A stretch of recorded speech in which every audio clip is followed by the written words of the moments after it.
Hello friends, let us now learn about some important points about the urea cycle. So, urea cycle is actually illustrated by two scientists. One, Sir Hans Krebs. He is a teacher, and his medical student Kurt Hensley. Both these have elucidated the urea cycle, and that is the reason why we call urea cycle as Krebs-Hensley cycle after their name. What is Krebs cycle? Krebs cycle is citric acid cycle. This Krebs-Hensley cycle is urea cycle. This urea cycle mainly it is done in liver. It occurs in liver. Then it is partly mitochondrial and partly cytoplasmic. Anyways, we will see that in a minute. So, the first step of urea cycle is carbon dioxide combines with ammonium and it results in the formation of carbamoyl phosphate in the presence of carbamoyl phosphate synthase 1. Right? Now, this carbamoyl phosphate combines with ornithine to form citrulline. Okay? This ornithine forming citrulline occurs in the mitochondria. And then this formation occurs in the mitochondria. So all this occurs in the mitochondria, and this citrulline after its formation, with the help of the transporter, which is Citrulline Transporter, it crosses the mitochondrial membrane and reaches the cytosol. Okay, now this citrulline combines with aspartate and it forms arginosuccinate. This arginosuccinate, in the presence of arginosuccinate lyase, it will divide into L-arginine and fumarate. Okay, L-arginine and fumarate. This L-arginine again it gives back ornithine and urea.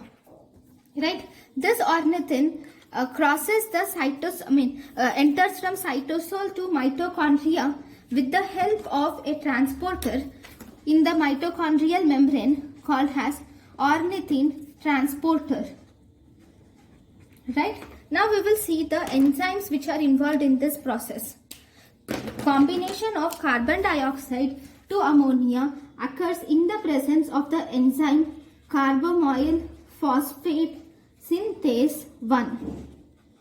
Right? And during this process, magnesium is the cofactor, and ATP gets converted to ADP and inorganic phosphate.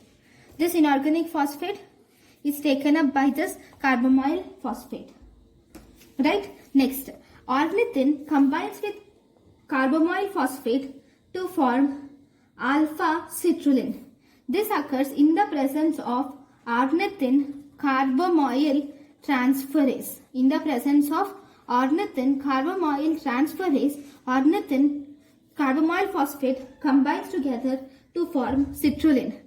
This citrulline combines with aspartate to form arginosuccinate in the presence of the enzyme arginosuccinate synthase. And during this process, ATP gets converted to AMP and pyrophosphate. And this also requires the enzyme magnesium. Now, this arginosuccinate gives rise to fumarate and L-arginine. It occurs in the presence of arginosuccinate lyase. Okay, this arginine gives rise to urea and ornithine in the presence of arginase. So if you see, this arginosuccinate synthase is actually a ligase. Obviously, this arginosuccinate lyase is a lyase. This arginase is a hydrolase. Because it is a hydrolase, it utilizes water and gives rise to urea and ornithine. Now, so if you see in this reaction, 4 high energy phosphates are utilized. Here this is 2 ATPs. So here two high energy phosphates are added. Here also ATP gets converted to AMP. So 2. Total 4 high energy phosphates are utilized in this reaction, but it occurs with the help of only 3 ATPs. 2 plus 1, only 3 ATPs are involved directly, but 4 phosphates, high energy phosphates, are utilized in this cycle. Then if you see, through this cycle, the fumarate and also aspartate, both these can go to the Krebs cycle, are linked to the Krebs cycle, and that is the reason why we call it as urea bicycle. Right. Next, this carbamoyl phosphate synthase is actually activated by N-acetyl glutamate synthase. Okay, what is this? I'll just show you the reaction. See, we have L-glutamate combines with acetyl-CoA and it forms N-acetyl glutamate and coenzyme A. Then for this reaction, the enzyme N-acetyl glutamate synthase catalyzes this reaction. This N-acetyl glutamate synthase will activate carbamoyl phosphate synthase 1, which is the first step in urea cycle, and that is the reason why this N-acetyl glutamate synthase is called as 6th enzyme in urea cycle. Now, once we have learned about this, if there is any deficiency of any of these enzymes, then it results in urea cycle disorders. Right? First, we will see the common symptoms that occur in this urea cycle disorders. So, in this urea cycle disorders, the common symptoms are, see, in urea cycle disorders, the ammonia is not excreted out as urea. So, as a result, there is increased ammonium ions, that is hyperammonemia. This hyperammonemia, if it reaches the brain, it causes encephalopathy. Then, if it reaches the lungs, it results in respiratory alkalosis. So, what are the clinical features? If you see, at birth, the infants are completely normal. But once they eat any type of proteins, then the actual symptoms develop. The baby suffers from vomiting, lethargy, convulsions, which leads to deep coma. Then, in infants and in older children, there will be vomitings are seen. And you can also this urea cycle disorders are also associated with neurological abnormalities like ataxia, mental confusion, agitation, irritability, combativeness. All these are seen in this urea cycle disorders. So first disorder we will see. I will just name them here so that it becomes easier. Starting from the cycle 1.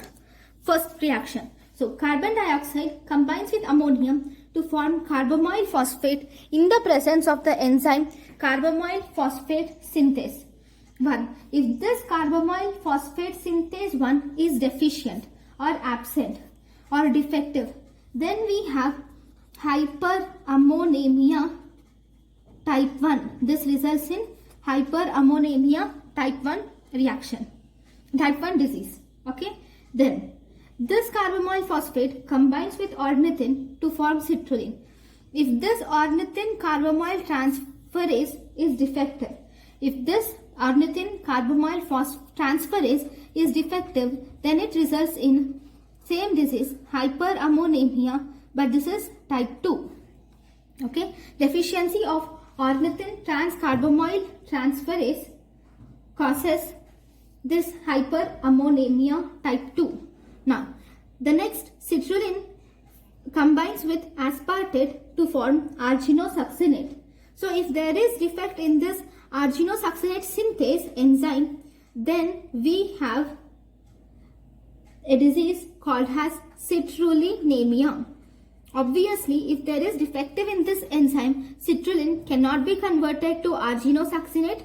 So as a result, since citrulline levels in our blood increases, resulting in the disease citrullinemia. Now, arginosuccinate gives rise to fumarate and arginine in the presence of the enzyme arginosuccinate lyase. Now, if there is deficiency in this arginosuccinate lyase, then it results in arginosuccinic aciduria. That is, there is this arginosuccinate cannot be converted to arginine and fumarate, and as a result arginosuccinate is elevated, accumulated, which is excreted in urine, that is arginosuccinic aciduria. Then if this L-arginine gives rise to urea and ornithine with the help of the enzyme arginase. Now deficiency of this arginase results in hyperargininemia. It's simple. When arginine cannot be converted to ornithine or urea due to this enzyme defect, obviously arginine levels are increased, causing the disorder the named as hyperargininemia. Then one more important thing is we have two transporters here, citrulline transporter and ornithine transporter. If there is this defect in the citrulline transporter defect, this citrulline transporter defect tells us that the citrulline cannot be transported from mitochondria to cytosol for its further breakdown. So as a result, the citrulline levels increases especially in the mitochondria, and this is called as Citrullinemia type 2. This defect is Citrullinemia type 2. Okay, or 2, right? Then we also have ornithine transporter defect. If there is ornithine transporter defect, then we have a syndrome called as HHH syndrome. What is this H? Hyperammonemia, hyperornithinemia, and homocitrullinemia. Here already the arginine has been converted to ornithine and urea. Now the problem is in transport of ornithine from the cytosol to the mitochondria, and this results in hyperornithinemia. Obviously ammonia is increased, so hyperammonemia and homocitrullinuria syndrome, that is HHH syndrome. So these are the different enzymes and their diseases due to urea cycle. Okay. So we do not need to know in detail about each and every disorder, but still I will explain about each of them in just manner. Okay. Now, hyperammonemia type 1 we don't need to know in detail, so we will go to the next enzyme disorder, that is hyperammonemia type 2. This hyperammonemia type 2 occurs due to the deficiency of the enzyme ornithine carbamoyl transferase. Actually, this is X-linked dominant inheritance. Here you see, because of this ornithine carbamoyl transferase defect, the carbamoyl phosphate gets increased, and this carbamoyl phosphate accumulates in the mitochondria. Okay, then because after it gets accumulated to its maximum extent in mitochondria, then this carbamoyl phosphate, the mitochondria cannot support the carbamoyl phosphate, and as a result this carbamoyl phosphate reaches the cytoplasm. And in the cytoplasm, pyrimidine synthesis occurs in the cytoplasm. Because the pyrimidine synthesis occurs in the cytoplasm, it goes to the pyrimidine synthesis, and in the pyrimidine synthesis, this carbamoyl phosphate forms an intermediate called as orotic acid. So, the most important thing in hyperammonemia type 2 is presence of orotic aciduria.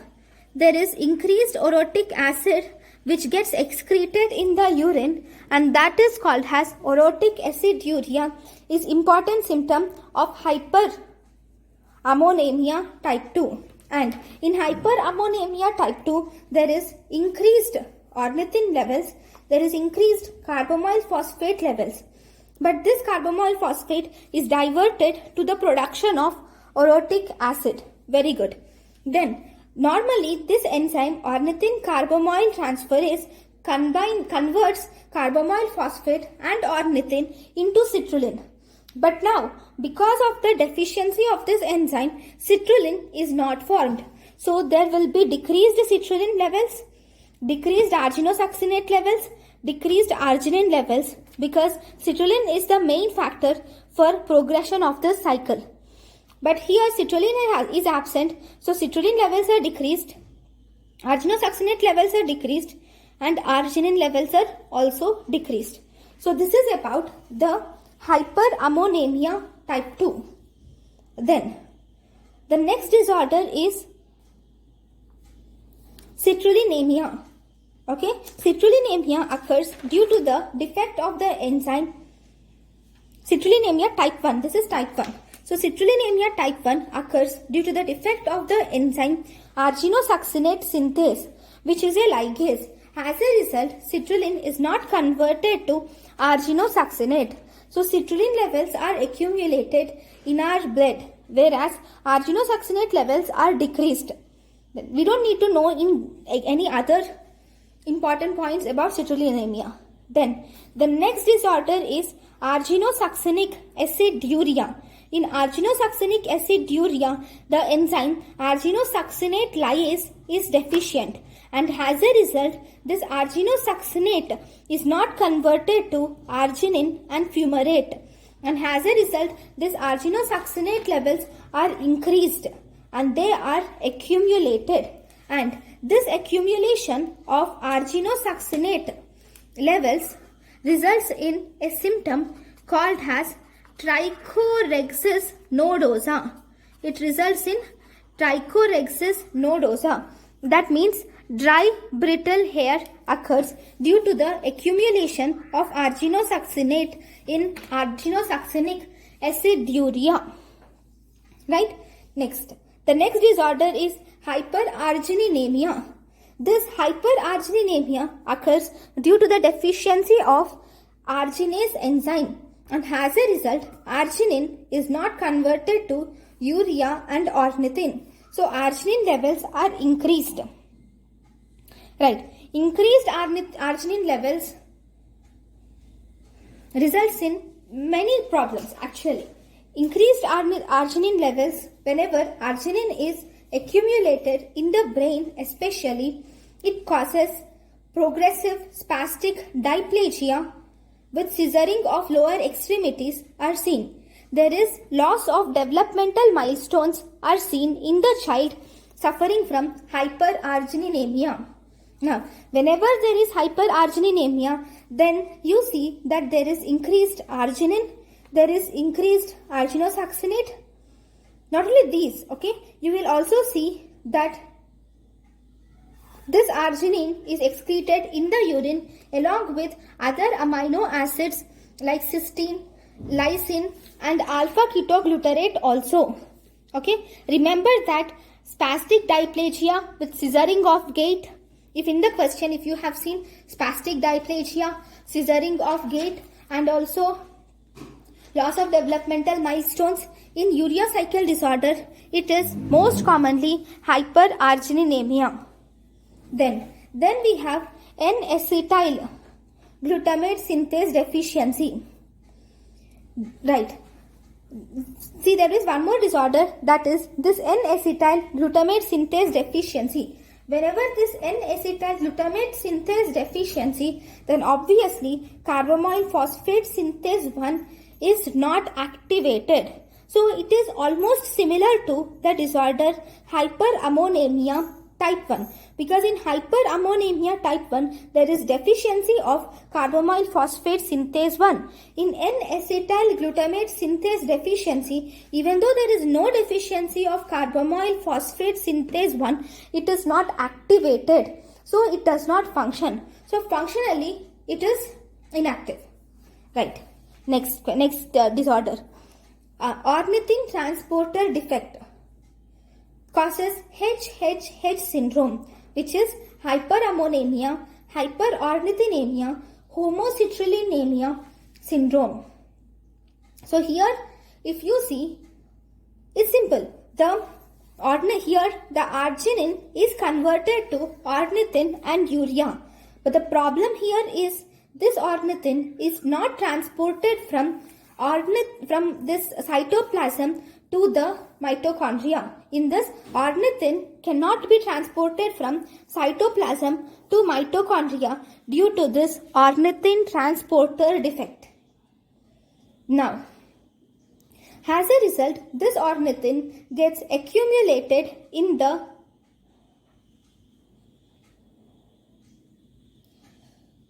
cytosol, right?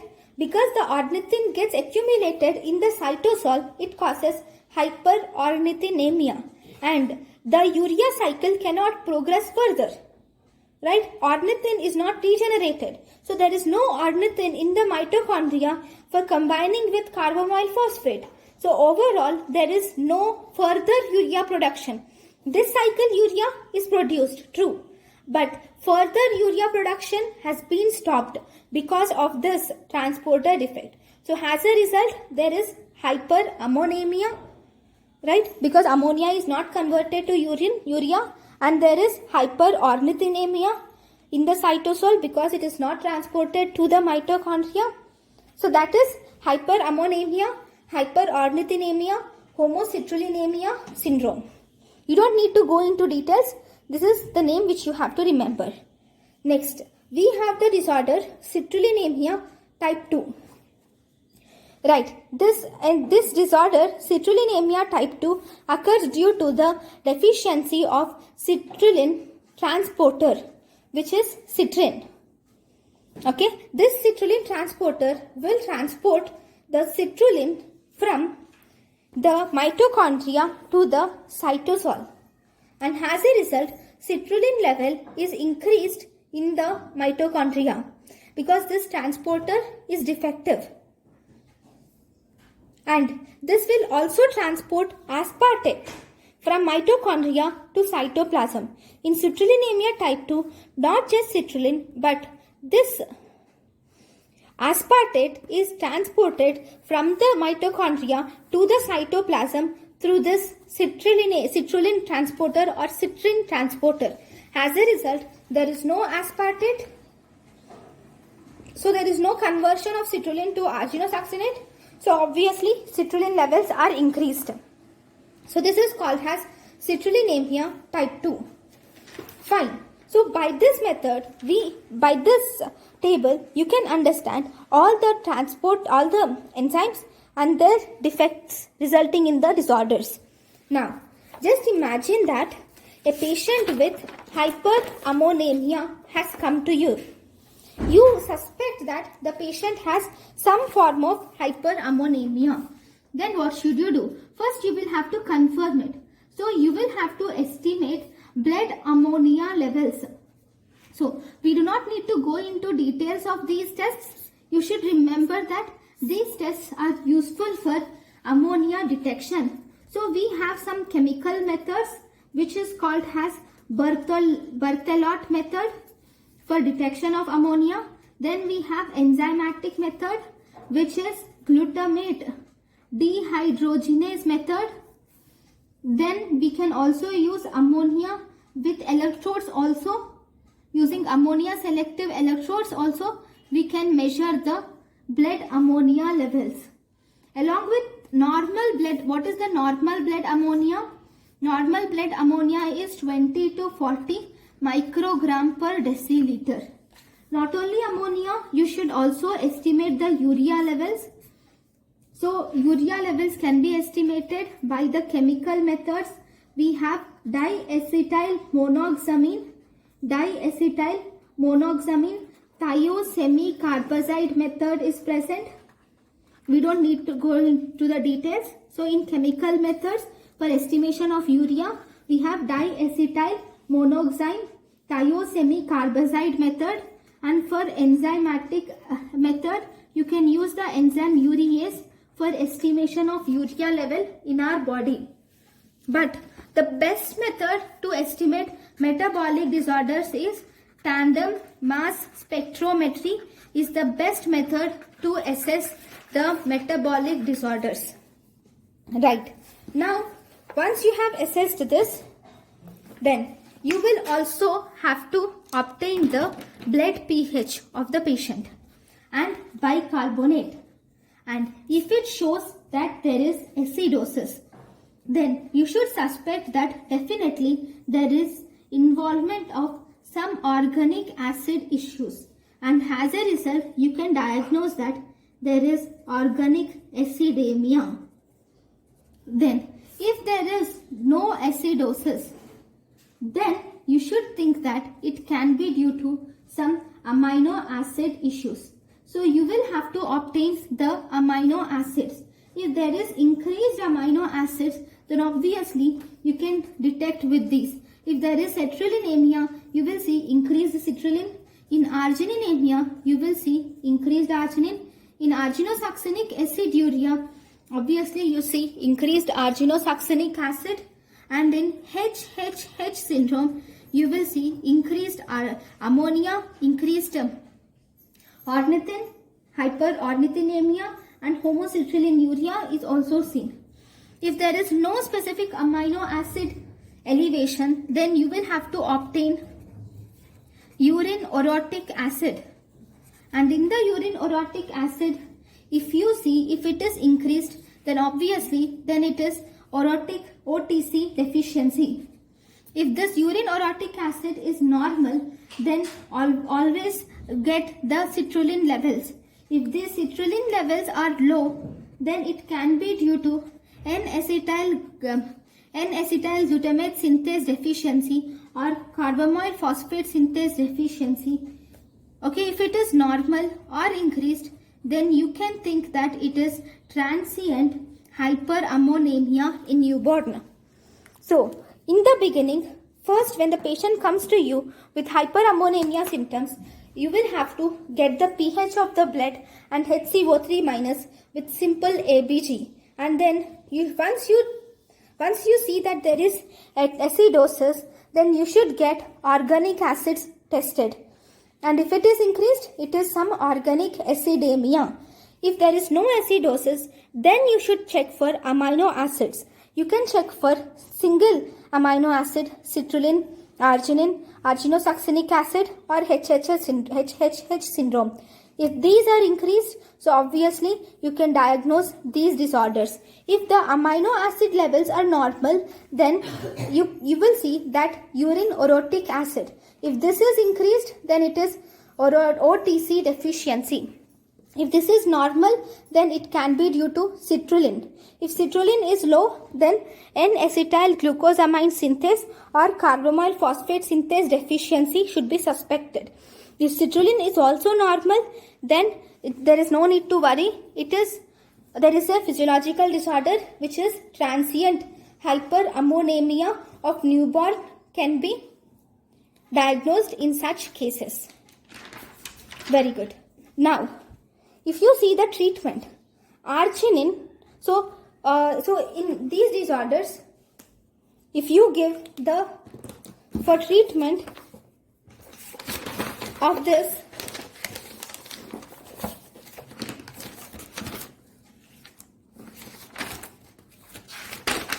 for the treatment of this, you can give arginine. This arginine is an essential amino acid. So, if you give arginine, this arginine will provide ornithine. Okay, if you give arginine, obviously arginine gets converted to ornithine and it will give ornithine. And this arginine will also activate N-acetyl glutamate synthase. This N-acetyl glutamate synthase is also activated by the arginine. But it should not be given in this arginase defect, because if there is arginase defect, there is no chance that arginine gets converted to ornithine. So it is contraindicated in argininemia.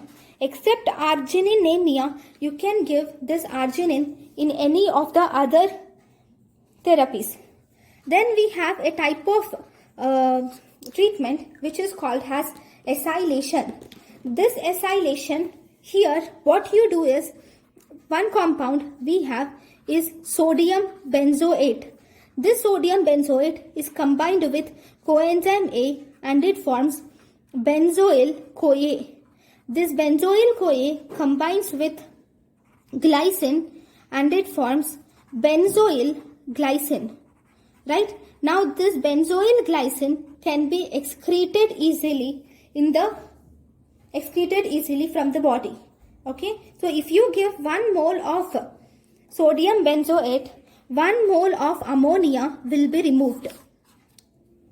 Has glycine. Okay? That is one thing. There is one more acylation.